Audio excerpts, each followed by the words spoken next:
सहनावतु सहनं भुनक्तु सह वीर्यं करवावहै तेजस्विनावधीतमस्तु मा विद्विषावहै। ॐ शान्ति शान्ति शान्तिः। समस्त जन कल्याण निरतं करुणामयं नमामि चिन्मयं देवं सद्गुरुं ब्रह्म विद्युं।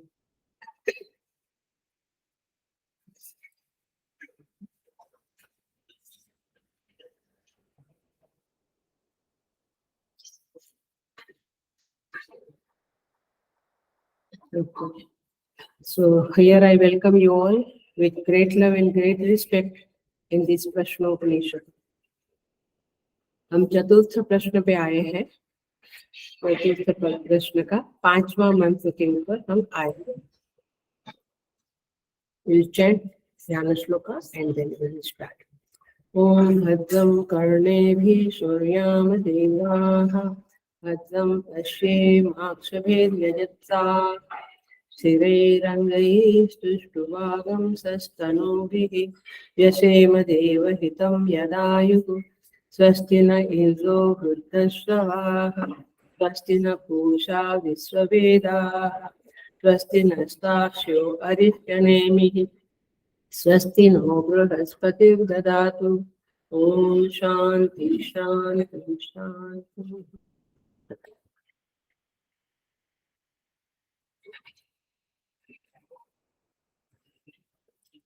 सो चतुर्थ प्रश्न है।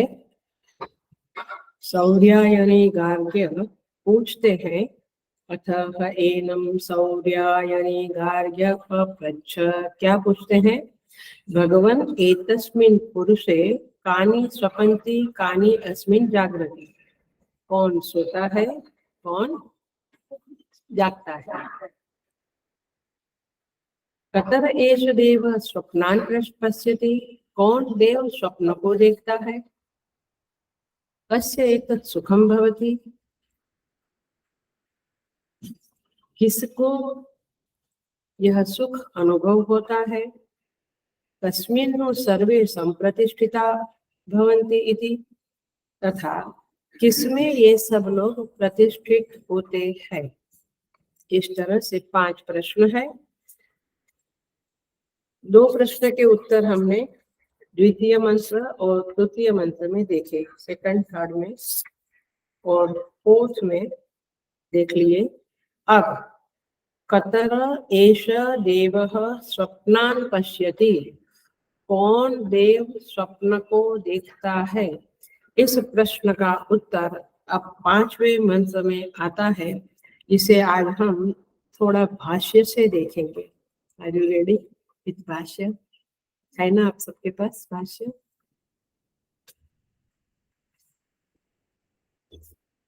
उससे ज्यादा क्लैरिटी आएगी। भले टाइम जाए बट क्लैरिटी आएगी। सो हम 5वां मंत्र पढ़ते हैं पहले, फिर ट्रांसलेशन करेंगे और फिर कमेंट करेंगे उसके ऊपर। अत्र एष देवः स्वप्ने महिमानम् अनुभवति यत् दृष्टं दृष्टम् अनुपश्यति श्रुतं श्रुतम् एव अर्थम् अनुशृणोति येषु दिगन्तैश्च प्रत्यनुभूतं पुनः पुनः प्रत्यनुभवति दृष्टं च अदृष्टं च श्रुतं च अश्रुतं च अनुभूतं च अननुभूतं च सच्च असच्च सर्वं पश्यति सर्वं पश्यति। ये स्वप्न दर्शन का विवरण शुरू होता है। What is our dream which we have never thought. Now स्तुति माता कृष्णोपनिषद की श्रुति हमें समझाएगी कि ये स्वप्न क्या चीज है।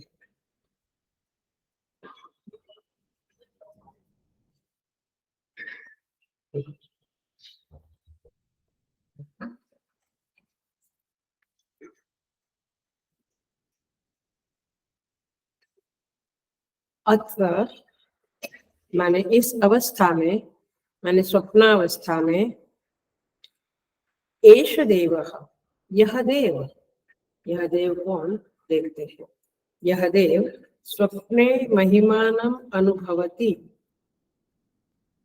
स्वप्न में अपने महिमा को, अपनी विभूति को अनुभव करता है। यह देव स्वप्न में अपने अनुभव का, महिमा का अनुभव करता है। ये एक वाक्य ही जबरदस्त है। यद दृष्टम दृष्टम अनुपश्यति, उसने यद दृष्टम माने जागृतावस्था में जो कुछ भी देखा है, जागृतावस्था में जो कुछ भी देखा है उसे देखे हुए को फिर से या स्वप्नावस्था में देखता है। ऐसा ही होता है ना? नॉट ऑलवेज बट ऐसे। श्रुतम श्रुतम एव अर्थम अनुशृणोति, और जो बातें सुनी है, जो बातों को सुनी है जागृत अवस्था में, उसे फिर सुनता है। सपने में कोई कुछ कहता है, हम सुनते हैं। देश दिगंतैहि च प्रति अनुभूतम पुनः पुनः प्रति अनुभवति, दिशा विदिशाओं में अनुभव किए हुए को पुनः पुनः अनुभव करता है। माने जहां जहां हम इधर उधर गए तो जो अनुभव किया वो पुनः सपने में अनुभव करता है। बराबर है ना? दृष्टम च अदृष्टम च श्रुतम च अश्रुतम च, मैंने यह देखे हुए, बिना देखे हुए। देखो, दुष्टम च अदुष्टम च, पहले तो कहा कि जो देखा है वो देखता है, अभी क्या कहा? देखा हुआ भी, नहीं देखा हुआ भी। श्रुतम च अश्रुतम च, सुना हुआ भी, बिना सुना हुआ भी। अनुभूतम अनअनुभूतम, अनुभव किया हुआ भी, नहीं अनुभव किया हुआ भी। सच असच, सत और असत सभी प्रकार के, सर्वम पश्यति सर्वम पश्यति, सभी प्रकार के पदार्थों को देखता है। पहला सर्वम पश्यति का अर्थ है सभी प्रकार के पदार्थों को देखता है। सेकंड सर्वम सर्वः पश्यति, पहला है सर्वम पश्यति, सेकंड है सर्वः पश्यति। और ये सेकंड जो सर्वः पश्यति है, इसका मीनिंग है स्वयं सर्वरूप होकर देखता है। वाह, स्वयं सर्वरूप होकर देखता है, सब कुछ वही बन जाता है और देखता भी है ना? सपने में यही होता है। बराबर नहीं? बराबर नहीं है ना? अब इसको हम देखेंगे भाष्य के साथ। माने मूल बात है, स्वप्नावस्था का वर्णन चल रहा है इस 5वें मंत्र में।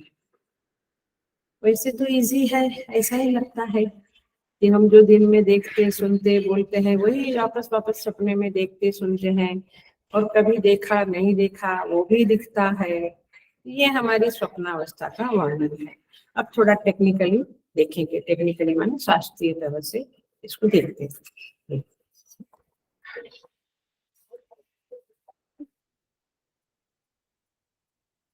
अत्र उपरतेषु श्रोत्रादिषु देहरक्षायै जागृत्सु प्राणादिवायुषु प्राक् सुषुप्ति प्रतिपत्तेः एतस्मिन् अंतराल एष देव अर्करश्मिवत् स्वात्मनि संहृत श्रोत्रादिकरणः स्वप्ने महिमानं विभूतिं विषय विषये लक्षणम् अनेकात्म भावं गमनम अनुभवति प्रतिपद्यते। एक वाक्य है, देखा आपने भाष्यकार का भाष्य, एक ही वाक्य में सब कुछ समझा दिया है। देखते हैं क्या समझाया है। क्या कहते हैं? इस अवस्था में, माने स्वप्नावस्था में, माने क्या स्वप्नावस्था क्या है, पिछले क्लास में थोड़ा देखा था। यहाँ पे कहते हैं श्रोत्रादि इंद्रियों का उपरक्त हो जाना, माने 5 ज्ञानेंद्रियां, 5 कर्मेंद्रियां, सब कुछ उपरक्त हो जाना माने क्या? व्यापार रहित हो जाना।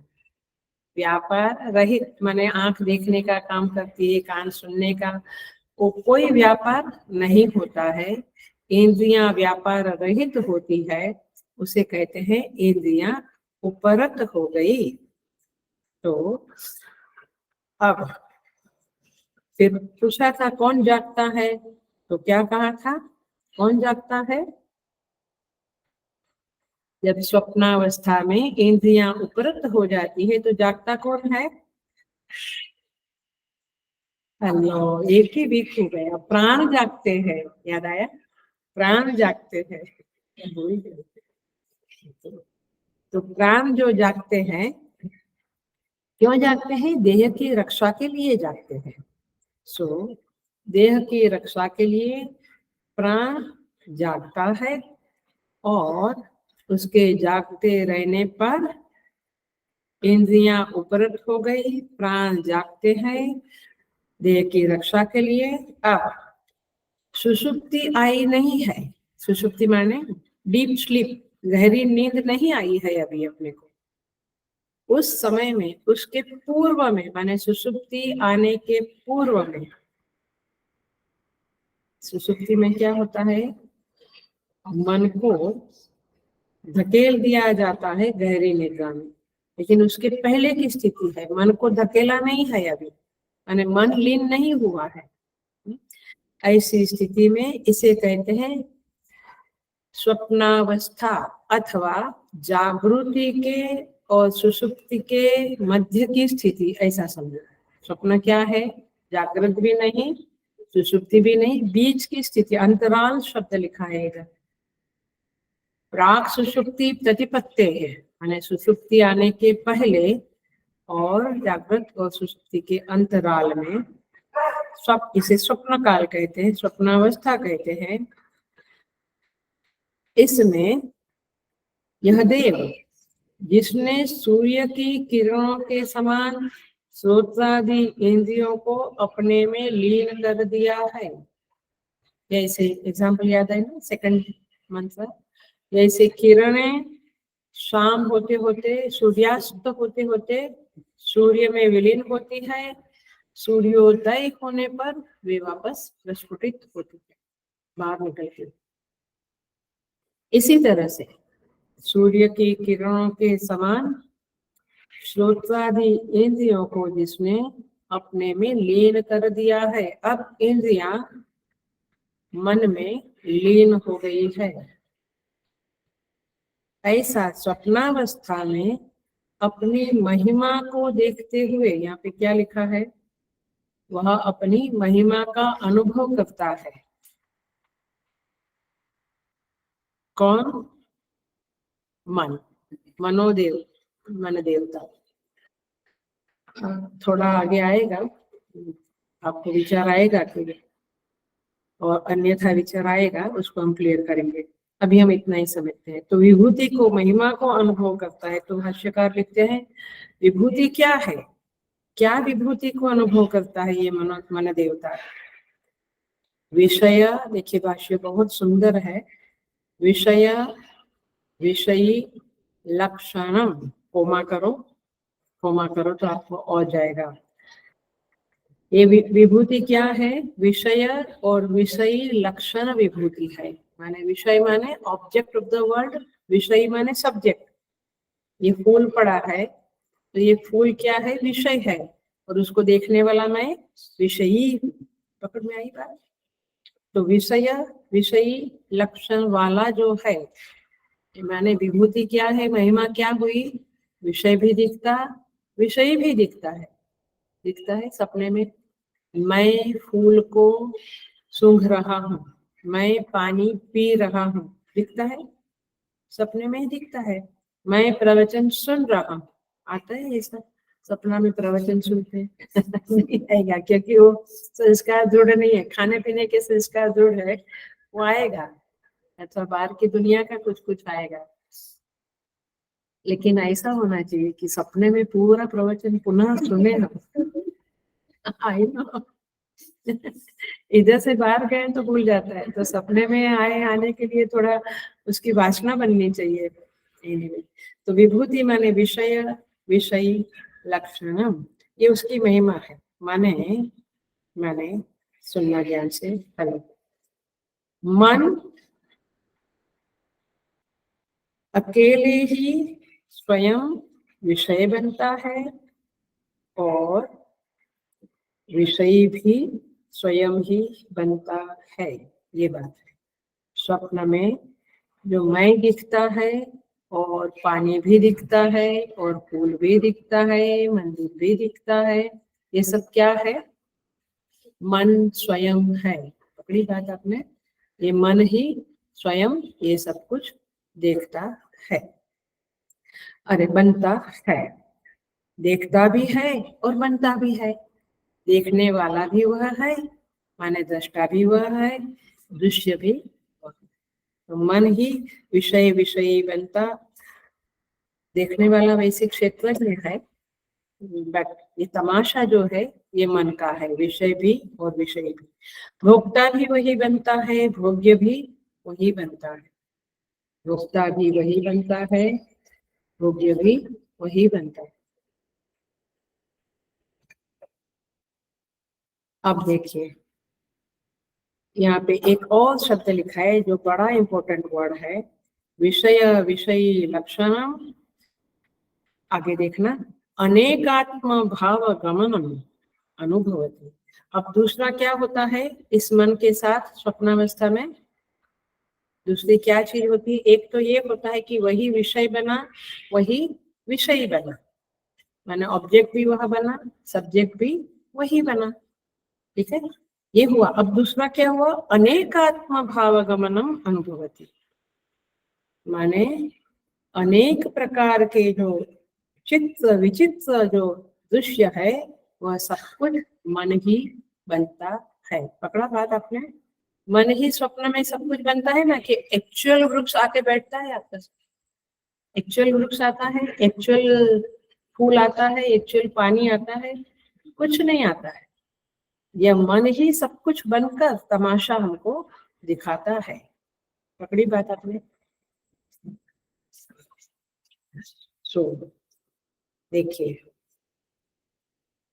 एग्जाम्पल लेते हैं, वही गंगा का पानी बनता है, वही समुद्र का किनारा बनता है, वही रेत में कोई आकृति बनता है, वही स्टूडेंट बनता है। हाँ, शायद ये दृश्य दिखता होगा कि एक क्लास चल रही है, ऐसा दिखता है ना।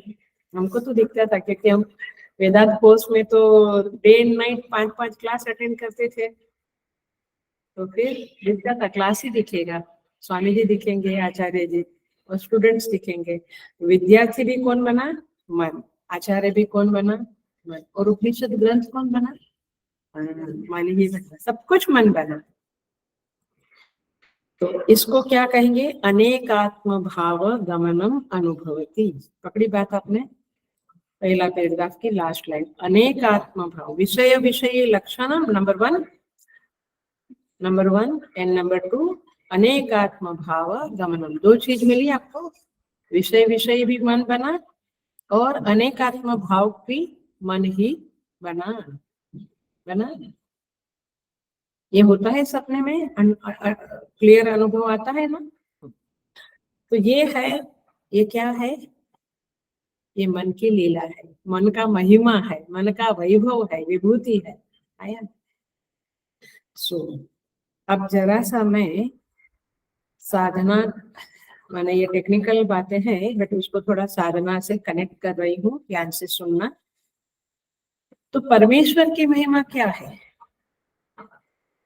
ये मन की महिमा है कि सपने में अपने को बहुत कुछ रूप दिखाता है, बहुत सब्जेक्ट ऑब्जेक्ट दिखाता है, जगह समुद्र दिखाता, वृक्ष दिखाता, क्लास दिखाता, सब कुछ मन दिखाता, ये मन की महिमा है। परमेश्वर की महिमा क्या है? आप कनेक्ट करो इस बात को।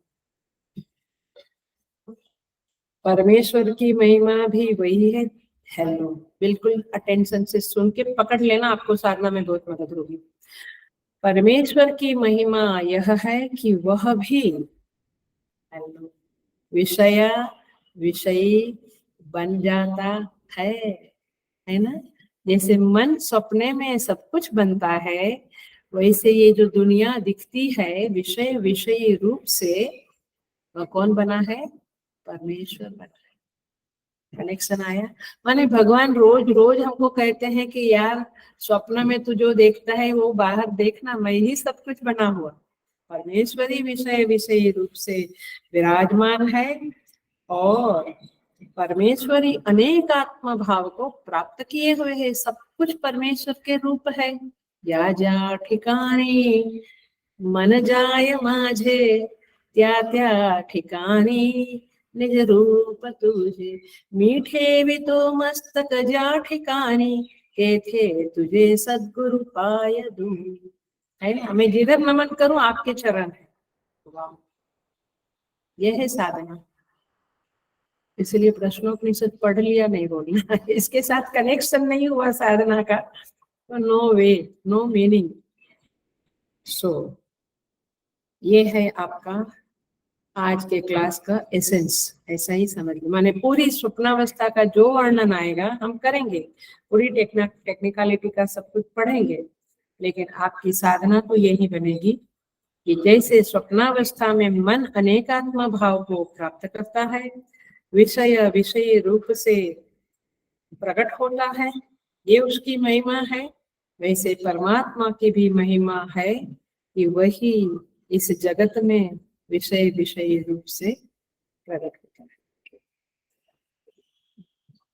तो जब हमारा एक कमजोर मन, और क्या उपमा देवे, गंदगी से बोल दो भरा हुआ मन है ना, भरी है अंदर, और ना लायक मन, लायक उसकी कोई ऐसी लायकी नहीं है, ऐसा मन स्वप्न में इस तरह से विषय विषयी रूप और अनेकात्मा भाव को प्राप्त करने में समर्थ है, तो परमात्मा जो इतना महान है वो क्यों विषय विषयी रूप से और अनेकात्मा भाव को प्राप्त नहीं करेगा? यही बात टोटल लॉजिक है, ये मेन बात है। सो इसीलिए स्वप्न का जो मनोवैभव है वह ईश्वर के वैभव की उपमा बनता है। थोड़ा हिंदी आपको नहीं समझा होगा, तो मन का वैभव जो है स्वप्न अवस्था में, वह ईश्वर के महिमा की उपमा बन गया। आया समझ में? आई बात?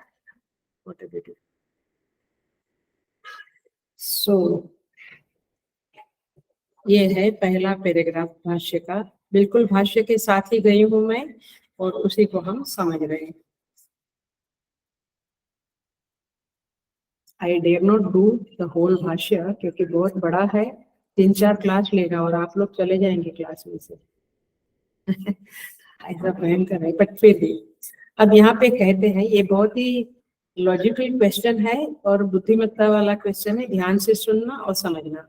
अब पूर्व पक्ष जो है, पूर्व पक्ष माने शंका करने वाला, वो कहता है मन तो विभूति का अनुभव करने में पुरुष का करण है, it is a instrument and not the भोक्ता। भोक्ता तो कौन है?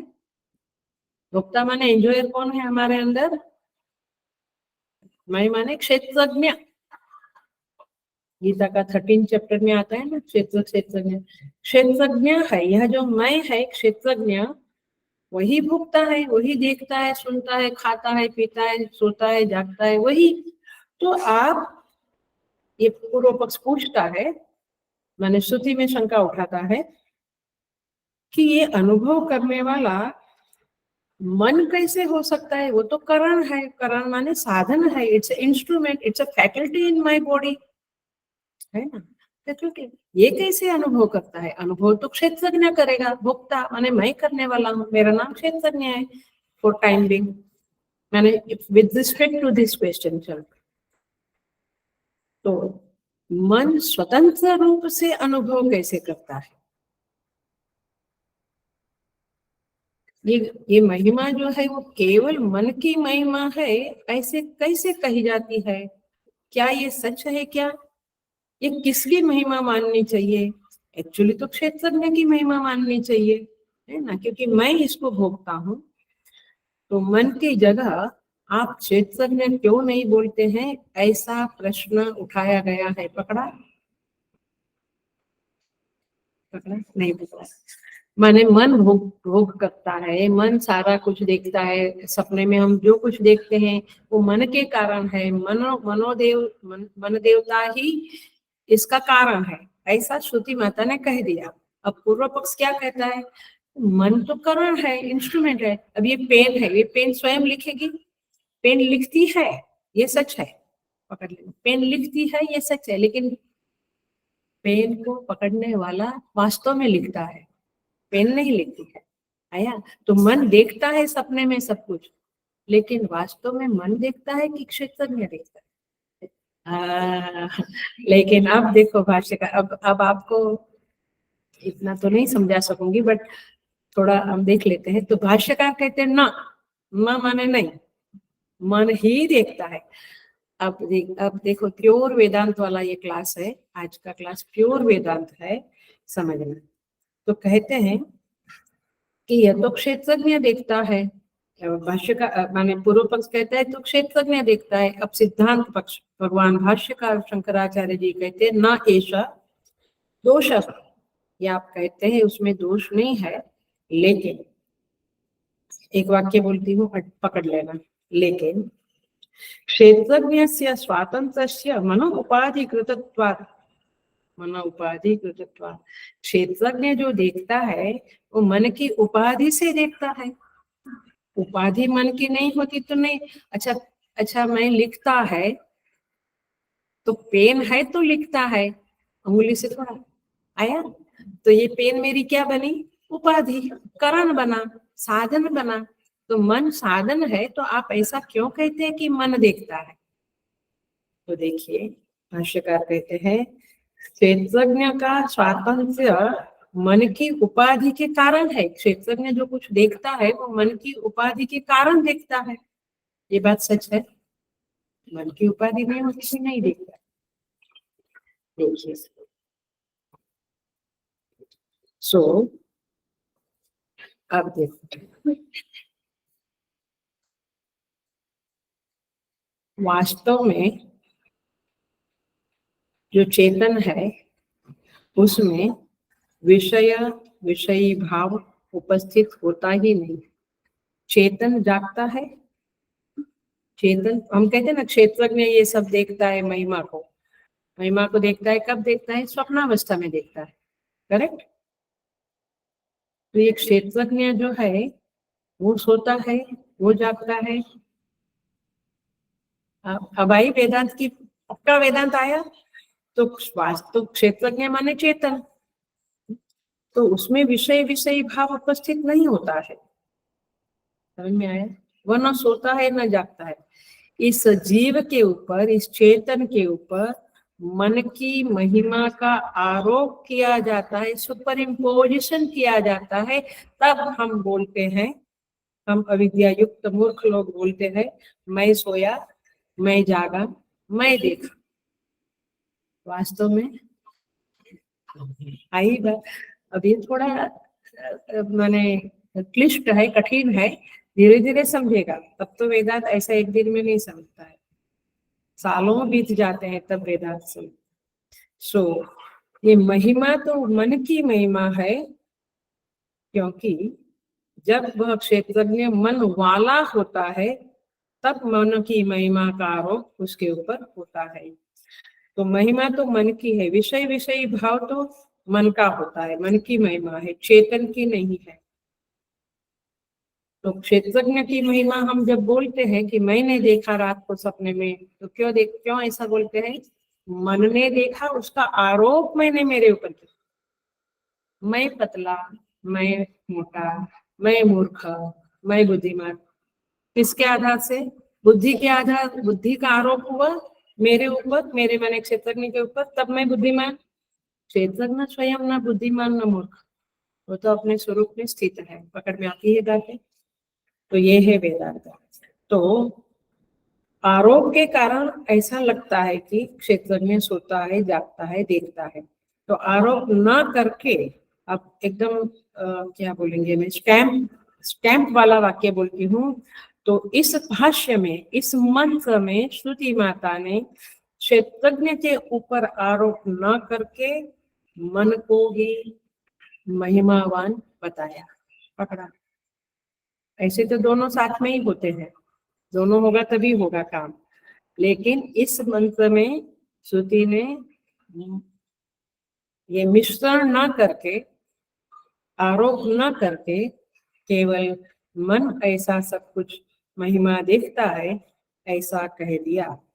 क्षेत्रज्ञ स्वयं न सोता है न जागता है, उसकी महिमा ऐसा बोलना माने आरोप करके बोलना पड़ता है।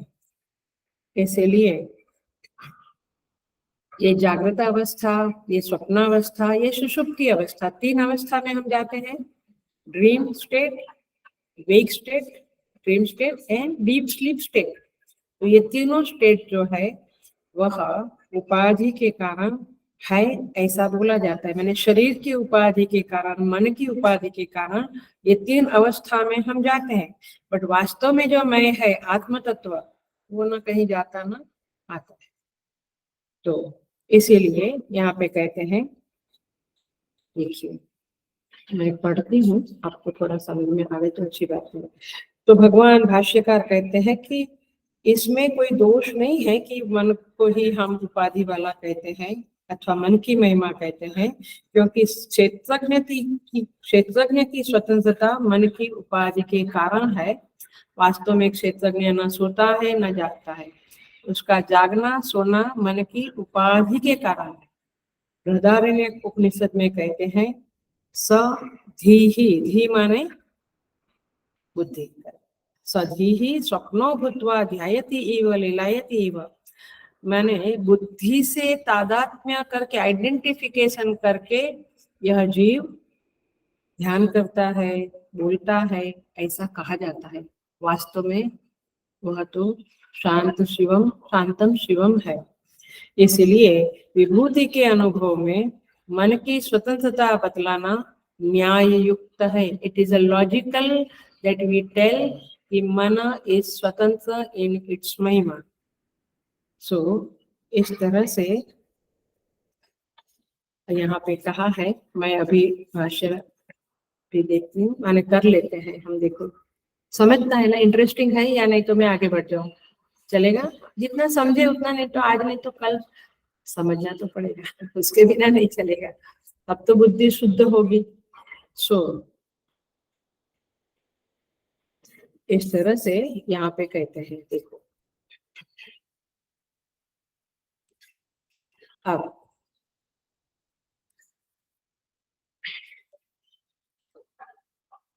भाष्यकार आगे बढ़ते हैं। पूर्व पक्ष कहता है, अब पूर्व पक्ष क्या कहते हैं? वह कहता है मन उपाधि सहितत्वे, माने कोई लोग कहते हैं कि ऐसा कह दिया। ये थोड़ा सा सूक्ष्म है, बुद्धि को एकदम एकाग्र करके सुनो। कोई लोग कहते हैं, कोई लोग मैंने अपने जैसे लोग नहीं है, मत आचार्य लोग, हाँ, किन्हीं का कथन है कि स्वप्न काल में मनरूप उपाधि के सहित मानने में, माने हमने कह दिया कि मन की उपाधि सहित है, क्षेत्रज्ञ की स्वयं प्रकाशता में बाधा आएगी। फिर क्षेत्रज्ञ देखता है ऐसा तो नहीं होगा, फिर क्षेत्रज्ञ जो स्वयं जानता है सब कुछ, ऐसा नहीं कह सकेंगे हम। फिर तो हम कहेंगे मन जानता है, मैं नहीं जानता, बट मैं भी जानता हूँ। हुआ कंफ्यूजन थोड़ा सा? ठीक है। तो यहाँ पे भगवान भाष्यकार कहते हैं कि ऐसा श्रुति के अर्थ को आप समझते नहीं है कि वास्तव में कौन देखता है, कौन सुनता है। आपको ये स्तोत्र याद आता है? मनोबुद्धि अहंकार चित्ता निनाहम शिवोहम, चिदानंद रूप शिवोहम शिवोहम। वहाँ क्या है? मैं मन नहीं हूँ, मैं बुद्धि नहीं हूँ, मैं उपाधि नहीं हूँ, मैं शरीर नहीं हूँ, मैं कौन हूँ? शिवोहम शिवोहम, है ना? तो यहाँ पे कहते हैं यह जो स्वयं प्रकाशता है उसमें बाधा आएगी। फिर तो ऐसा लगेगा कि ये सब कुछ मन की ही लीला है, क्षेत्रज्ञ का तो कोई रोल ही नहीं है, इट इज इग्नोर्ड। कहते हैं इग्नोर्ड तो नहीं है भाई, ऐसा नहीं है, महिमा तो चेतन की ही है।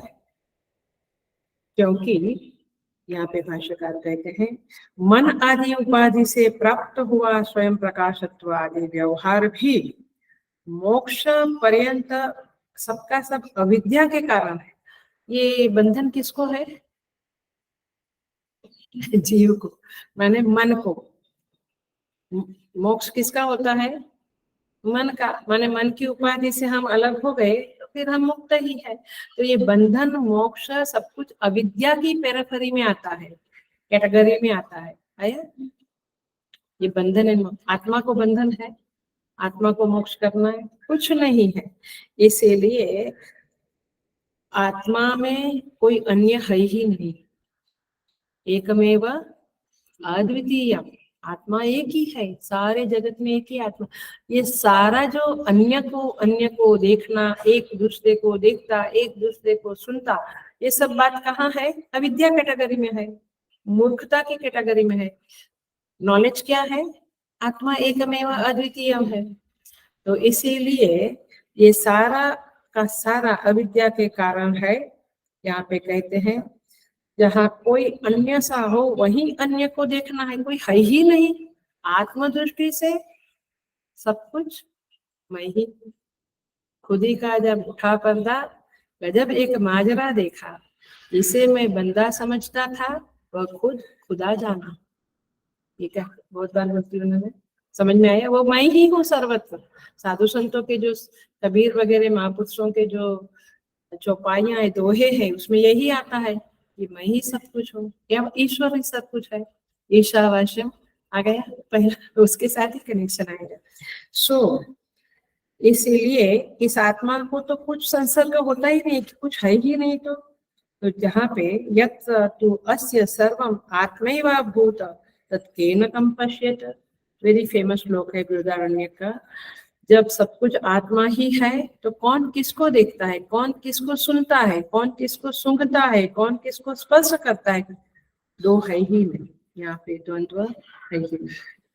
सो इस तरह से ये जो क्षेत्रज्ञ है उसकी स्वयं प्रकाशता में, स्वयं प्रकाशता माने सर्वज्ञता, प्रकाश माने लाइट नहीं है, स्वयं प्रकाश माने शास्त्र में ज्ञान, उसकी सर्वज्ञता में, उसकी महिमा में कोई बाधा नहीं आएगी। You don't worry. तो यहाँ पे इस तरह से कहते हैं। अब देखो पूर्व पक्ष कहता है कि फिर जब श्रुति माता कहती है कि ये आत्मा तो स्वयं प्रकाश है, तो ये कैसे समझे हम? तो भाष्यकार अब क्या कहते हैं? भाष्यकार कहते हैं अति अल्पम इदम उच्यते। ये तो जरा सा ही बात है, आप आगे की बात सुनो। अब भाष्यकार एकदम अटैक करते हैं पूर्व पक्ष के ऊपर, माने मूर्ख के ऊपर अटैक करते, कहते हैं यह एष अंत हृदय आकाश तस्मिन शेते, ये आत्मा जो है वो हृदय आकाश में सोता है। हम कहते हैं ना मेरे हृदय में परमेश्वर विराजमान है, ऐसे बोलते हैं ना हम, अंतर्यामी है मेरे अंदर, मेरी आत्मा ये कहती है, ऐसा बोलते हैं। तो देखो भगवान भाष्यकार कहते तू क्या बात करता है स्वयं प्रकाशता की? ये आत्मा तो अंतर हृदय में सोया है, माने रहता है, शयन करता है। ऐसा जब स्तुति माता कहती है तो क्या आत्मा की आत्मा की अपरिच्छिन्नता में बाधा आती है? माने आत्मा अपरिच्छिन्न है, अपरिच्छिन्न माने अनंत है, ये वचन में बाधा आई क्या? इसको निगेट हुआ क्या? फिर भी कहते हैं कि वो हृदय में रहता है, तो फिर क्या वो हृदय जितना छोटा है? बट ये उपचार है, बोलना पड़ता है, क्योंकि अन्यथा आप नहीं समझेंगे। आत्मा अंदर है, हृदय आकाश में रहता है, इस वाक्य से अंत हृदय रूप परिच्छेद सिद्ध होने से उसका स्वयं प्रकाशत्व और भी बाधित हो जाएगा, यदि तुम्हारे जैसा हम सोचे तो। मतलब कि ऐसा नहीं है, मन महिमा, मन की महिमा है कि वह सब कुछ देखता है, सब कुछ बनता है, तो उसमें क्षेत्रज्ञ की स्वयं प्रकाशता में कोई बाधा नहीं आई। जैसे हृदयाकाश में आत्मा परमात्मा सोया है, ऐसा बोलने से उसकी जो सर्वव्यापकता है, ही इज एवरीवेयर, उसमें कोई बाधा नहीं आएगी। समझ में आई बात? पकड़ में आई? आ रही है थोड़ी बहुत? इंटरेस्टेड है? नहीं तो मैं छोड़ दूं क्योंकि देखिए, अब दूसरी और एक बात भगवान भाष्यकार कहते हैं। भाष्यकार कहते हैं, थोड़ा मैं छोड़ती हूँ और बीच का थोड़ा छोड़ती हूँ और पेज नंबर 71 पे आ जाती हूँ। भाष्यकार कहते हैं, ये क्षेत्रज्ञ जो है, माने जीव जो है, वो दिन में कहाँ सोता है? दिन में माने रात को, माने जागृत अवस्था में वो कहाँ रहता है? बोलेंगे मॉल में रहता है, किचन में रहता है। आप ऐसा आंसर नहीं देना। जीव जीव कहाँ रहता है? जागृत अवस्था में कहाँ रहता है? सब जगह दौड़ता रहता है। देखिए, ऐसा कहते हैं, माने श्रुति कहती है, शास्त्र कहता है, जीव जो है जागृत अवस्था में राइट आई माने दाहिनी आंख में रहता है। जीव का स्थान है ये। तभी तो किसी की आंख से हम कुछ समझ जाते हैं, आंख ही बहुत कुछ कह देती है, क्योंकि जीव जागृत अवस्था में, इसमें ऐसा लिखते हैं कि दक्षिण नेत्र में रहता है। दक्षिण माने राइट, और जमणों कहिए ना गुजराती, दाहिनी आंख में रहता है। स्वप्नावस्था में कहाँ रहता है ये जीव? क्योंकि तब तो आंख खुली नहीं है। तो स्वप्नावस्था में जीव, इसमें लिखा है भाष्यकार ने, पूरी तत्व नाड़ी में रहता है। पूरी तत्व नाड़ी कहाँ आई? गले में आई। पूरी तत्व नाड़ी गले में आई, तो जीव इस गले में, कंठ में कहीं ये नाड़ी है, वहां जाकर सोता है। आया? और तो आप अपना टॉपिक चल रहा है कि तो फिर ये जो जीव माने मूलतः आत्मा होंगी, तो ये तो छोटी सी नाड़ी में रह गया, तो ये सर्वव्यापक कैसे है? तो उसकी सर्वव्यापकता में बाधा आ गई है ना। हम कहेंगे इधर रहता है तो मतलब तो he is not staying in everywhere. तो भाष्यकार कहते हैं, माय डियर पूर्व पक्ष, थोड़ा समझो, थोड़ा बुद्धि को चलाओ कि ऐसा बोलना वो एक उपाधि के संदर्भ में है। हेलो, पकड़ लिया? With respect to this body we say like that, otherwise आत्मा is everywhere। पूरी तत्व नाड़ी में सोता है माने वो जीव नाम की जो उपाधि लेता है, अंतःकरण से तादात्म्य करता है, आइडेंटिफिकेशन करता है बॉडी से, अंतःकरण से, मन बुद्धि से, तब शरीर से, तब ये कहा जाएगा, कहना ही पड़ेगा। अन्यथा अन्यथा वो सर्वत्र विराजमान है। बहुत सारे एग्जाम्पल आएंगे, एक दो तो हम देखेंगे ही देखेंगे। सो इस तरह से यहाँ पे निगमन करते हैं। भगवान भाष्यकार कहते हैं, देखो, इस प्रकार हृदयाकाश में और पूरी तत्व नाड़ी में शयन करने वाले आत्मा का स्वयं प्रकाशत्व बाधित नहीं हो सकता, मैं भाष्य पढ़ रही हूँ, क्योंकि वह उससे संबंध न रहने के कारण वास्तव में आत्मा का संबंध किसी उपाधि से नहीं है।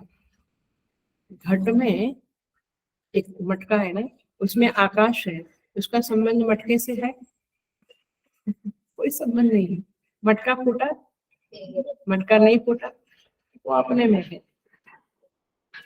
तो यहाँ पे यह आत्मा कुछ करता नहीं है, ये सारी महिमा मन की है। तो क्योंकि वह संबंध न रहने के कारण उससे पृथक दिखलाया जा सकता है, उसी प्रकार अविद्या, कामना और कर्म आदि के कारण उद्भूत हुई वासनाओं से युक्त होने पर, देखा सपना क्यों देखता है मन?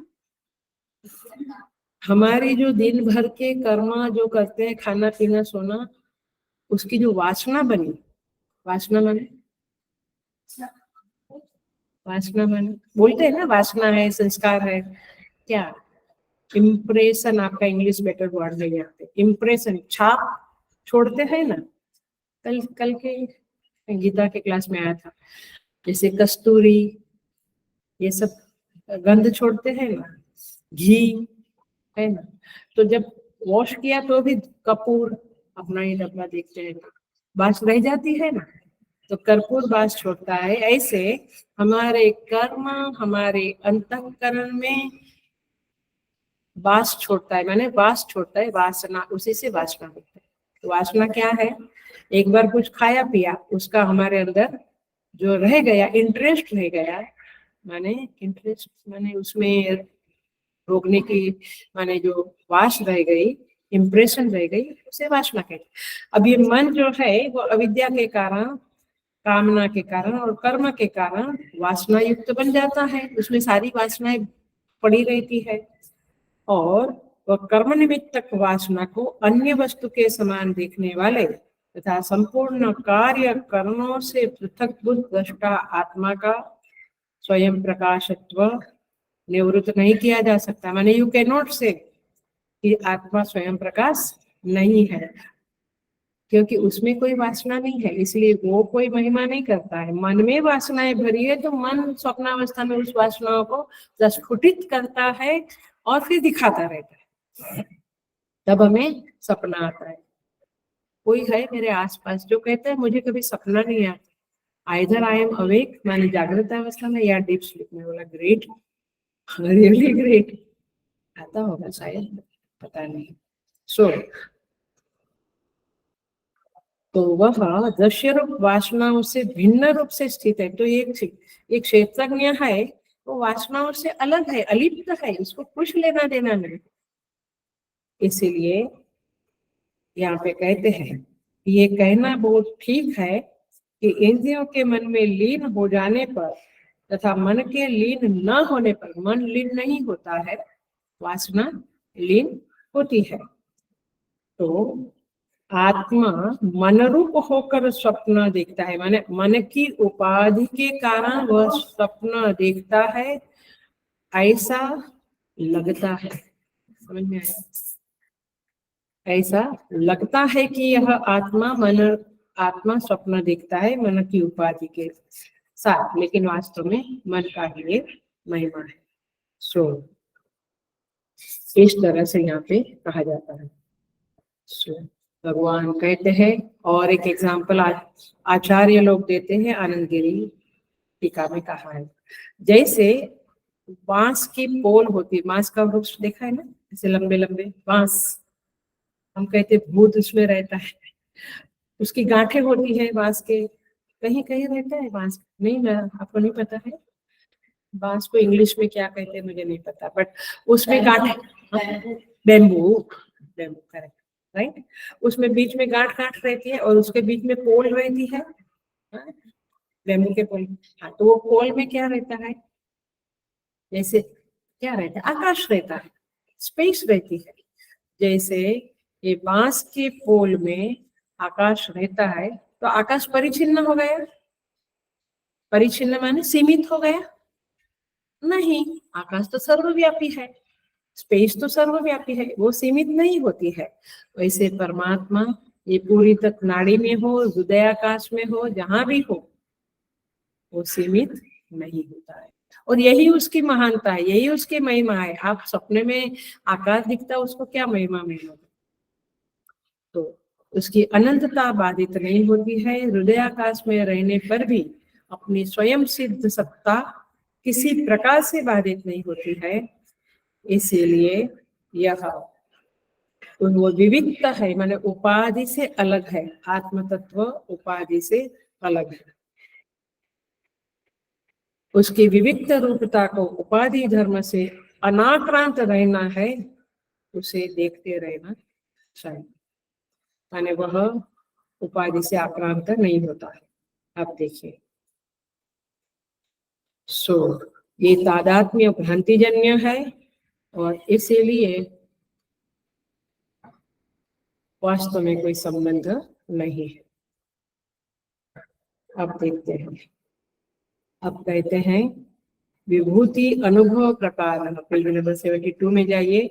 वह अपनी विभूति का किस प्रकार अनुभव करता है, वो कैसे अपनी विभूति को देखता है, ये मन, ये देखिए, हम देखिए बिकॉज ऑफ अविद्या, काम और कर्म, इग्नोरेंस, कामनाएं, डिजायर्स और कर्म, इसके कारण मन में वासना इकट्ठी होती है और फिर वह मन सुख दुख एक्सेट्रा अनुभव भी करता है। स्वप्न में भी दुख होता है, आई कुछ ऐसा देखा तो, और सुख भी होता है, वाह ये मिल गया मुझे, सुबह उठ के देखा तो कुछ नहीं मिला। सो स्वप्न में सुख दुख होता है, क्यों होता है? ये स्वप्नावस्था का ही वर्णन चल रहा है, क्यों होता है स्वप्नावस्था में? जो वासनाएं है, ध्यान से सुनना, ये बहुत इंपॉर्टेंट पॉइंट है। क्या कहते हैं गोस्वामी तुलसीदास जी?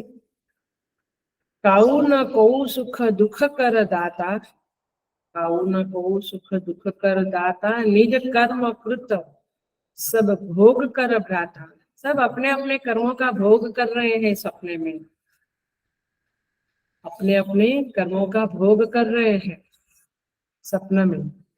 और हम क्या सोचते हैं? ये साधना का दूसरा पॉइंट आया इस क्लास में। पहला पॉइंट हमने देखा ईश्वर की महिमा शब्द से, अब ये दूसरा पॉइंट आया, काऊ न को सुख दुख कर दाता, निज कर्म कृत भोग कर भ्राता। माने अपने ही कर्मों का फल स्वप्नावस्था में एग्जिबिट होता है, माने अथवा कहो कि उसका एग्जॉस्ट होता है, अपने ही कर्म का फल अपने को सपने में मिलता है। लेकिन with respect to sadhana, my question is, हम क्या मानते हैं? हमें जो सुख दुख मिलता है वो हम क्या मानते हैं? वेरी सिंपल यार, डे नाइट आप लोग माने हम लोग बक बक करते हैं क्या, इसके कारण मुझे दुख हुआ, हाँ इसने मुझे सुख दिया। यहाँ पे क्या कहते हैं? आप सपने से बहुत कुछ चीजें सीख सकते हैं। सपने में जो सुख दुख है, वहां कोई आके तमाचा मारता है क्या? वहां जो दुख होता है वो क्या है? वो मेरे ही देखना, ये वाक्य याद रखना, मेरी ही वासनाएं और मेरे ही शिथिल कर्म, ये इंपॉर्टेंट शब्द है, कर्म नहीं, शिथिल कर्म माने डाइल्यूटेड, वेरी वेरी वीक कर्म। जैसे हमने किसी को थप्पड़ नहीं मारा बट हमने हाथ उठाया, क्रोध किया, वो वीक कर्म हुआ ना, थप्पड़ तो नहीं मारा, तो उसको क्या बोलेंगे? डाइल्यूटेड कर्म, ये शिथिल कर्म, हल्का फुल्का। तो सपने में जो सुख दुख है वो वासना का परिणाम है और शिथिल कर्म का भी परिणाम है, ये याद रखना।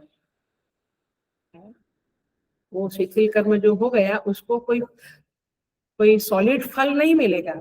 सॉलिड फल माने पैसा मिला, गाड़ी मिली, एक्सीडेंट हुआ, ये सारे सॉलिड कर्म है। लेकिन जो सपने में जो हल्का फुल्का दुख होता है उसका कारण है वासना और शिथिल कर्म। सुख होता है उसका भी वही है। तो ये शिथिल कर्म का क्षय होता है, वासना का क्षय होता है सपने में, वो भी पतली वासना माने वेरी वीक वासनाओं का क्षय होता है। स्ट्रॉन्ग वासना तो फिर वापस कर्म करवाएगी अपने को। ये बात समझ में आती है? जो स्ट्रॉन्ग वासना है वो तो फिर अपने को वापस वही टाइप का कर्म करवाएगी। लेकिन सपने में जो वीक वासना है और जो शिथिल कर्म है वो हम भोगते हैं। सो तात्पर्य ये है, तो मेरा क्वेश्चन आपने बताया नहीं, मेरा क्वेश्चन है कि तो अपने ही कर्मों का फल और वासनाओं का फल हम भोगते हैं, लेकिन हम क्या कहते हैं जागृत में?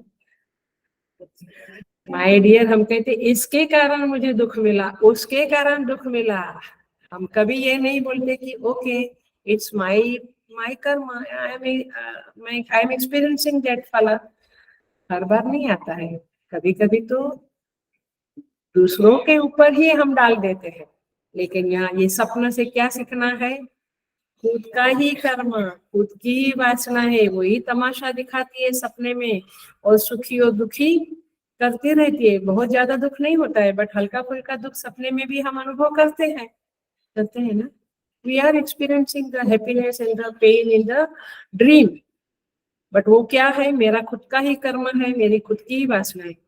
वैसे ही समझना है, दैट टीचेस अस, वो हमें शिक्षा देता है स्वप्न कि जागृत में भी आपके ही कर्म है, आपकी ही वासना है। आपकी नेगेटिविटी आपको दुखी करती है। वासना माने नेगेटिविटी।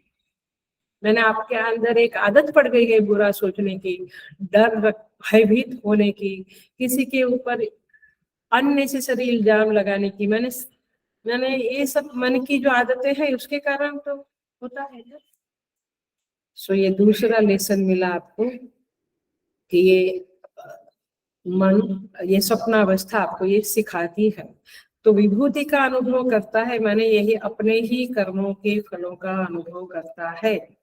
कैसे अनुभव करता है तो यहाँ पे लिखा है, ये भाष्यकार लिखते हैं, मित्र पुत्र जो पहले देखे हुए हैं, फैमिली को देखा हुआ है, ये सबका अनुभव करता है और पुनः पुनः सपने में उनको देखता है। इस प्रकार सुने हुए विषय को मानो उसी की वासना से सुनता है। आपको बहुत अच्छा लगा कुछ सुनना, कुछ गाना, चलो हाँ, पहले एक जवानी में वो गाना सपने में आता है ना, शायद आप चैट भी आप उसको गाते भी हो तो सुना हुआ देखा हुआ देश दिशाओं में दिशा दिशों में अनुभव किए हुए पदार्थों को अविद्या से पुनः पुनः अनुभव करता है। माने ये सब कुछ मानस प्रत्यक्ष होता है सपन में। और ये तो देखा हुआ।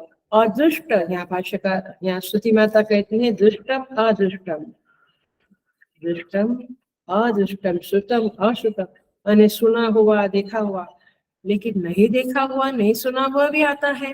वो कहाँ से आया? बाहर से घुस गया। 5 पिछले जन्मों के जो हमें पता नहीं अभी, वो मैनिफेस्ट हुआ। मैं हमेशा कहती हूँ ये मेरे लिए बहुत हमेशा एक आश्चर्य का क्या कहेंगे घटना है, मेरे लिए माने सबके लिए होती है, कि मैंने कि अंदर पड़ी हुई वासना या संस्कार, अच्छे संस्कार में उसको उद्भुत करने वाला, मैनिफेस्ट करने वाला परमात्मा मैंने कोई है। कई बार हमें, अभी हम भी तो 20 साल की उम्र में घर छोड़ा, तो कोई उम्र नहीं है कि सन्यासी बन जाओ और ये सेवा करो, गुरु सेवा के लिए निकलो। ये कब का था? पूर्व जन्म की वासनाएं आपको कुछ कुछ करवाती है। तो भगवान यहाँ पे कहते हैं, श्रुति माता कहती है अदृष्ट माने जन्म जन्मांतर में कुछ देखा हुआ है, वह भी स्वप्न में, ड्रीम में आता है। और इसीलिए यहाँ पे श्रुतम अश्रुतम कहा है, प्रति अनुभूतम पुनः पुनः प्रति अनुभवती, दृष्टम च अदृष्टम च श्रुतम च अश्रुतम च अनुभूतम च अनुभूतम च, कुछ अनुभव किया है कुछ नहीं किया है, फिर भी हमें वो दिखता है। सच असच, सच माने जैसे जल, हमने जल देखा, नदी देखी तो सपने में आई, तो वो भी देखा हुआ। मृगजल, मृगजल माने मृगमरीचिका, वह भी देखा, वह भी सपने में। तो सच असच माने व्यावहारिक सत्ता का और प्रातिभाषिक सत्ता का भी सब कुछ सपन में आता है। प्लीज रिमेम्बर, ये इंपॉर्टेंट पॉइंट है, शायद आपने पकड़ा नहीं। व्यावहारिक जगत में देखा सुना सब आता है, लेकिन प्रातिभाषिक भी, आकाश की नीलिमा दिखती है, दिखती, सपने में दिखती है ना। आकाश अभी जैसे दिखता है थोड़ा, अभी थोड़ा येलोइश रेडिश, सपने में भी ऐसा ही आकाश दिखता है। बट आकाश की नीलिमा कैसी है? मिथ्या है। तो मिथ्या भी दिखता है। पकड़ रहे हैं आप? तो थोड़ी गंभीर बात है, बट पकड़ रहे। मैंने ऐसा नहीं कि खाली देखा हुआ सुना, ये माने व्यावहारिक जगत की चीजें दिखती है ऐसा नहीं है, प्रातिभाषिक सत्ता भी दिखती है। तो जागृत में जो मरीचिका में मिथ्या फल देखा, उसकी भी वासना बनती है, मैंने झूठ की भी वासना बनती है, फिर वह स्वप्न में दिखता है। तो इसीलिए यहाँ पे कहते हैं यह जो आत्मा है, सर्वकरण का आत्मा है मनोदेव, वह स्वप्न को देखता है। मैं निगमन कर रही हूँ, कंक्लूजन कर रही हूँ। तो ये मन जो है वही राजा है, इंद्रियाचा राजा, ऐसा भजन है, अभंग है। तो मन, ये मनोदेव है, वह ही स्वप्न को देखता है, सारे कर्म उसके अंदर लीन हो गए हैं, वह उसका संचालक है।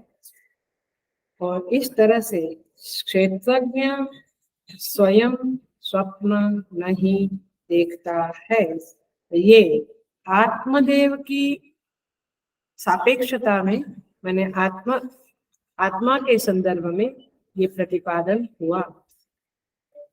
तो देव शब्द किसके लिए लिखा है? मन के लिए। इस बात को समझाने को कि स्वप्न मन का धर्म है, आत्मा का धर्म नहीं, ये इम्पोर्टेंट वाक्य है। स्वप्न किसका धर्म है? जैसे जैसे दाहकता किसका धर्म है? दाहकता जलाना किसका धर्म है? दाहक माने जलाना, किसका धर्म है? अग्नि का। वैसे स्वप्न दिखाना किसका धर्म है? मन का। ये बात आपने, क्षेत्रज्ञ का नहीं है, आत्मा का धर्म नहीं। इसीलिए देखो, स्वप्न की लीला मन के खाते में रहे, क्षेत्रज्ञ की तरफ जाए ही नहीं। इसलिए भगवान भाष्यकार ने पूर्व पक्ष उठाया है और कहा कि मन स्वतंत्र रूप से अपनी महिमा को अनुभव करता है, क्षेत्रज्ञ नहीं करता है। सुन लो, क्षेत्रज्ञ में स्वप्न भी नहीं है, माने स्वप्नावस्था भी नहीं है, जागरण भी नहीं, जागृत अवस्था भी नहीं। ये क्षेत्रज्ञ में ये दोनों नहीं है। इसीलिए ये बताने के लिए भगवान भाष्यकार ने इतना विस्तार का, मैंने थोड़ा कुछ बंद किया क्योंकि बहुत लंबा हो जाता है। भाष्य दीर्घ भाष्य लिखा है और एंड वाला वाक्य है। हेलो, बिल्कुल वेदांत वाला वाक्य है, पकड़ लेना। इसीलिए मैं स्वप्न देखता हूँ और मैं ये जीव हूँ, यह आरोप है, यह सुपर इम्पोजिशन है। किसके ऊपर? मेरे ऊपर, आत्मा के ऊपर। अभी ये बात नहीं है कि मैं जीव हूँ, अभी मैं आत्मा हूँ। इस सेंस में कहा जाता है कि मन ये सब कुछ करता है। तो ये मैं स्वप्न देखता हूँ, मैं जीव हूँ, यह आरोप है। आरोप आत्मा पर है, आरोप होता है आत्मा पर, धर्म है मन का। जैसे मूर्खता बुद्धि का धर्म है, आरोप होता है आत्मा पर। और फिर मैं कहता हूँ मैं मूर्ख, मैं। शंका परिहार द्वारा भगवान भाष्यकार निगमन किया, कंक्लूजन किया कि स्वप्न मन का धर्म है, चेतन पर उसका आरोप होता है। इसलिए मन, ये श्रुति माता ने जो कहा है कि अत्र एष देवः, ये मन रूपी देवता ही स्वप्न देखता है, यह सत्यम, यह सत्य है। ब्यूटीफुल, वेरी ब्यूटीफुल भाष्य। मैंने बहुत ऊपर ऊपर से लिया है, सच में कहूँ तो, और डीपर है, बट ठीक है। अब हम आते हैं छठा मंत्र में, प्रवेश करते हैं। प्रश्न 4, मंत्र नंबर 6। स यदा तेजसा अभिभूतः भवति अत्र एष देवः स्वप्नान् न पश्यति अथ तद एतत् अस्मिन् शरीरे एतत् सुखं भवति। पूरा ऊपर ऊपर से देखते हैं क्योंकि काफी समय, मैं इतना समय नहीं है। फिर कहते हैं स यदा तेजसा अभिभूता भवति, यह मन जो है जब तेजस से अभिभूत होता है, अभिभूत होता है माने दब जाता है। तेजस माने पित्त, सौर, उष्णता, सूर्य की उष्णता होती है, वैसे शरीर में भी पित्त होता है, सौर होता है। उस तेज से जब आक्रांत होता है उस समय एष देव स्वप्न न पश्यति, तब ये मन रूपी देवता उस समय यह आत्मदेव स्वप्न नहीं देखता है। उस समय एतस्मिन् शरीरे एतत् सुखम भवति, उस समय इस शरीर में सुख होता है। डीप स्लीप में सुख होता है, very much. Oh we are craving for sushupti avastha आजकल के बच्चों में और आजकल लोगों को अच्छी नींद, कितनी एडवर्टाइजमेंट, कितना कुछ चलता है ना टीवी में, यूट्यूब में, उसका रीजन अलग है मैंने, लेकिन यहाँ पे देखो अब पूरा 6ठा 7वां 8वां 9वां ये सारे के सारे मंत्र सुषुप्ति के वर्णन में है। 6, 7, 8, 9 is about deep sleep state. Okay, so हम भाष्य देखते हैं। मैं आपको भाष्य में पॉइंट कराऊंगी, आप करना, फिर उसको हम नेक्स्ट क्लास में अच्छे से देखेंगे। यहाँ कहते हैं भाष्यकार, स यदा मनोरूपो देवो यस्मिन् काले सौरेण पित्ताख्येन तेजसा नाडीशयेन सर्वतः अभिभूत भवति तिरस्कृत वासना द्वारो भवति तदा सहकरणैः मनसो रश्मयो हि हृदि उपसंहृता भवन्ति। इस समय मन रूप देव नाड़ी में रहने वाला पित्त नामक सौर तेज से अभिभूत होता है। माने नाड़ी में जो हम कहते हैं ना पित्त, ये आयुर्वेद में बोलते हैं ना पित्त कफ वात, कफ पित्त वात, पित्त वात कफ। सो यहाँ पे कहते हैं पित्त नामक सौर तेज से सब ओर से जब ये मनोदेव अभिभूत होता है, माने नाड़ी जो है कपारी, ये नाड़ी में जब पित्त ज्यादा होता है तो मन को अभिभूत करता है, माने मन के ऊपर अपना दबाव डालता है, मन को अपने अधीन करता है। और फिर क्या कहते हैं, जिसकी वासनाओं की अभिव्यक्ति का द्वार लुप्त हो गया है, तब क्या हो जाता है कि वासना जो मैनिफेस्ट हो रही थी ना मन में, वासनाएं जो मन में मैनिफेस्ट हो रही थी ना, हो रही थी सपनावस्था में, वासनाएं तो मैनिफेस्ट होकर सब कुछ लीला दिखा रही थी, है ना। सो वासनाओं की अभिव्यक्ति का द्वार लुप्त हो गया, माने अब वासनाएं बाहर आ नहीं सकती है। क्यों? क्योंकि पहला वाक्य क्या है, पित्त नामक जो तेज है उस तेज से मन दब गया है, तो वासनाएं मैनिफेस्ट नहीं हो रही। और क्या होता है उस समय में, इंद्रियों सहित मन की किरणों का हृदय में उपसंहार हो जाता है। माने मन की किरण माने इंद्रियां, इंद्रियों का हृदय में, और मन की किरणों का माने उस समय इंद्रियों के सहित मन की किरणों का हृदय में उपसंहार हो जाता है। माने इंद्रियां और मन दोनों हृदय में बंद हो जाते हैं, माने उनका उपसंहार होता है। माने उन उपसंहार का अर्थ है व्यापार बंद हो जाता है, मन का व्यापार चलता रहता है, अवेयरनेस है। अखंड मन बोलता रहता है, कुछ कुछ सोचता रहता है, होता है। If you are unaware then it's okay, otherwise तो मालूम पड़ता है कि मन बकबक बकबक करता रहता है, तो व्यापार रहित हो जाते हैं। ये तीसरा पॉइंट बताया मैंने, पकड़ में आया आपको? उधर ही आपको समझता है तो समझो, भाष्य से ही मैं बोल रही हूँ। तो पहला है वाक्य, नाड़ी में रहने वाले पित्त नामक तेज से अभिभूत होता है। नंबर 2 है, वासनाओं की अभिव्यक्ति का द्वार लुप्त हो गया, बंद हो गया। फिर क्या, ये सुषुप्ति का वर्णन है, हाँ पूरा 7 पॉइंट है, 7 पॉइंट सुषुप्ति का वर्णन। तीसरा क्या होता है, इंद्रियों के सहित मन की किरणों का हृदय में उपसंहार हो जाता है, मन और इंद्रियां व्यापार रहित हो जाते हैं, राइट। और कहते हैं इसका एग्जाम्पल कर देते हैं, जिस समय मन काष्ठ में व्याप्त अग्नि के समान निर्विशेष विज्ञान रूप से संपूर्ण शरीर को व्याप्त करके स्थित होता है। माने जैसे अग्नि है, लकड़ी में रहती है, बात है, लकड़ी में सामान्य रूप से रहती है, जब आप उसको जलाते हैं तो विशेष रूप से प्रकट होती है। ऐसे ये मन काष्ठ में व्याप्त अग्नि के समान, माने जो निर्विशेष अग्नि है, इसको निर्विशेष कहेंगे क्योंकि अग्नि अभी जली नहीं है, वो पड़ी है उधर, इसको निर्विशेष कहेंगे अथवा सामान्य कहेंगे। लेकिन जब वो जलती है तो उसको विशेष कहेंगे, है।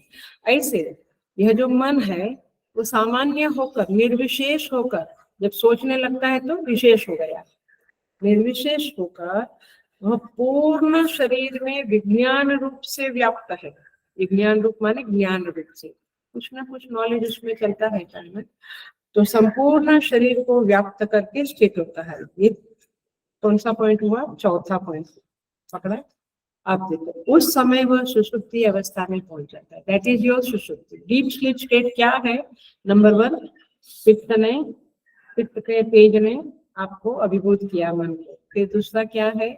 वासनाओं का मैनिफेस्टेशन बंद हो गया। तीसरा क्या है? इंद्रियां और मन हृदय में लीन हो गए, व्यापार बंद हो गया। चौथा पॉइंट ये है, एग्जाम्पल है, अब वह पूरे शरीर में वह मन सामान्य होकर शांत हो जाता है, व्यापार रहित होता है, पूरे शरीर में वह स्थित हो जाता है। ये सुषुप्ति अवस्था है। 5वां। अब क्या होता है देखो, यह इस समय में, ये सुषुप्ति अवस्था में मन नाम वाला देव स्वप्न को नहीं देखता। Now he is no more seeing the dreams. अभी ड्रीम चला गया। अपने को समझता है ना, कभी कभी हम आधा सपने में और आधे जागृत ऐसा चलता है ना, वंस इन अ व्हाइल ऐसा होता है। तो अपने को पल फिर अचानक हम चले जाते हैं सुषुप्ति में, तो कुछ नहीं याद रहता है। तो ये 5वां पॉइंट है, वो स्वप्न को नहीं देखता, नहीं देखता है क्योंकि उसके देखने के द्वार तेज से रुक गए। अब 6ठा पॉइंट है, तदनंतर इस शरीर में सुख होता है। देखो हम क्या बोलते हैं, मुझे सुख हुआ, आरोप। शरीर में सुख की अनुभूति होती है, माने शरीर शांत हो जाता है, यह सुख होता है। अब 7वां पॉइंट, लास्ट पॉइंट है, तात्पर्य क्या हुआ? Hello, what is the conclusion, what is the essence? तात्पर्य यह है जो निराबाध माने जिसमें कभी कोई बाधा नहीं हो सकती है, निराबाध और सामान्य रूप से संपूर्ण शरीर में व्याप्त विज्ञान है, वही स्फुट हो जाता है। स्फुट हो जाता माने प्रसन्न हो जाता, माने हमें लगता है कि हम ज्ञान और कलेक्ट करें तब हम प्रसन्न होंगे। यहाँ पे क्या कहता है, ज्ञान शांत हो गया है और तब प्रसन्नता का आविर्भाव होता है। इस आया पकड़ी बात आपने? ज्ञान यहाँ पे व्याप्त, पूरे शरीर में व्याप्त विज्ञान है और सामान्य रूप से व्याप्त है, माने वो विशेष विज्ञान नहीं है। हाँ, चंद्रयान का हमने विज्ञान प्राप्त किया, हमने G20 का विज्ञान, क्या हो रहा है इधर उधर सब कुछ ज्ञान प्राप्त कर, अच्छा चलो प्रश्नोपनिषद का, इसका उसका, कुछ नहीं। यहाँ पे सामान्य रूप से विज्ञान रहता है, माने दूसरी भाषा में बोलो तो ज्ञान स्वरूप आत्मा जो है वह ज्ञान प्रसन्नता की अभिव्यक्ति करता है। जो आत्मा का ज्ञान है, क्योंकि आत्मा के पास चला गया है, अभी मन सब आत्मा में ही लीन हो गए हैं ये लोग, तो वहां का जो व्याप्त विज्ञान है संपूर्ण शरीर में, वह विज्ञान स्फुट हो जाता है, माने प्रकट होता है। प्रसन्न सच्चित आनंद स्वरूप है ना, तो चित माने ज्ञान स्वरूप, वो ज्ञान स्वरूप अपने आनंद स्वरूप को प्रकट कर देता है। कहाँ? सुषुप्ति में, शरीर में यह ज्ञान प्रकट होता है। क्लियर हुआ?